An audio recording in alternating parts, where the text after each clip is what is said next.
நெல்லை மாவட்டத்துல கவின்கிற இளைஞர் ஆணவ படுகொலை செய்யப்பட்டாரு. அவருக்கு அந்த இறுதி அஞ்சலி அப்படிங்கிறதெல்லாம் இப்போ முடிஞ்சிருக்கு.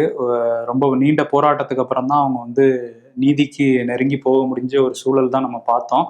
இதுல நிறைய அரசியல் தலைவர்கள் வந்து கவினோட உடலுக்கு அஞ்சலி செலுத்தினாங்க. நாம் தமிழர் கட்சியோட ஒருங்கிணைப்பாளர் சீமானும் போய் அஞ்சலி செலுத்தினாரு. செலுத்தினதுக்கு அப்புறம் அவர் வந்து சாதி தான் கவினை கொன்றுச்சு. நான் வந்து ஆட்சிக்கு வந்தேன்னா இந்த மாதிரி ஆணவ படுகொலையில ஈடுபடுறவங்களோட வாக்காளர் அட்டை, குடும்ப அட்டை, வேலை எல்லாத்தையும் வந்து பறிச்சிருவேன்.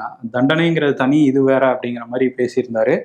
அடுத்த தலைமுறைக்கு கூட அரசு வேலை கிடைக்காதபடி பண்ணுவேன் அப்படின்னு சொல்லியிருந்தாரு. அடுத்த தலைமுறை வரையும் போகணுமாங்கிறது நமக்கு தெரியல. ஆனா இந்த விஷயம் வந்து நிறைய வரவேற்பு கிடைச்சிருக்கு. இப்படி பண்ணணும் கண்டிப்பா, அப்பதான் குறையும் அப்படிங்கிற குரல்கள் வந்து வந்துட்டு இருக்கு. ஆமா, அது ஒண்ணு. அதே மாதிரி எல்லா அரசியல் கட்சிகளும் சாதி பார்த்து தங்களுடைய வேட்பாளர்களை நியமிக்கிறது, எந்த சாதிக்கு நம்ம ஆதரவா பேசினா எந்த சாதியினுடைய ஓட்டு போகும் அப்படின்னு யோசிக்கிறது, இந்த சாதிக்கு எதிராக நம்ம நடவடிக்கை எடுத்தோம்னா அந்த சாதிக்காரங்க நமக்கு ஓட்டு போடாம போயிடுவாங்களோ அப்படின்னு பயப்படுறது, இந்த மாதிரியான விஷயங்கள் எல்லாம் விட்டுட்டு மக்கள் எதுக்காக உங்களை தேர்ந்தெடுத்தாங்களோ அதுக்கான வேலையை செஞ்சாலுமே இது பெரிய அளவுல தவிர்க்கப்படும் அப்படிங்கிறத நம்ம முக்கியமா சொல்லணும். கண்டிப்பா. அதே மாதிரி மே 17 இயக்கத்தை சேர்ந்த திருமுருகன் காந்தியும் அஞ்சலி செலுத்தியிருந்தாரு. அவர் ஒரு கேள்வியை முன்வைக்கிறாரு.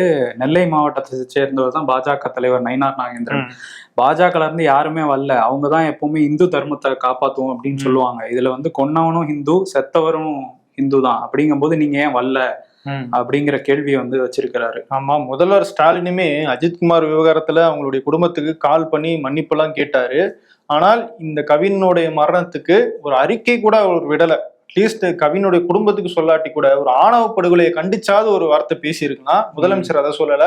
அமைச்சர்களை அனுப்புறாரு, கனிமொழி போய் பேசுறாங்க, அதெல்லாம் ரைட். ஆனா முதலமைச்சர் பேசியிருந்தா தான் அந்த குடும்பத்துக்கு இன்னும் ஒரு பலமாக இருந்திருக்கும். ஆமா, அதிமுகவும் இதுல ஓரமா தான் நிக்கிறாங்க. சோ எல்லாமே சாதி வாக்கு அரசியல் தான். ஏன் தாவேக்க விஜய் அவருமே நேரடியாக இதை சொல்லல, அவங்க கட்சியில யாரோ அறிக்கை கொடுத்திருக்காங்க அப்படிங்கிற மாதிரி தான் இருக்கு.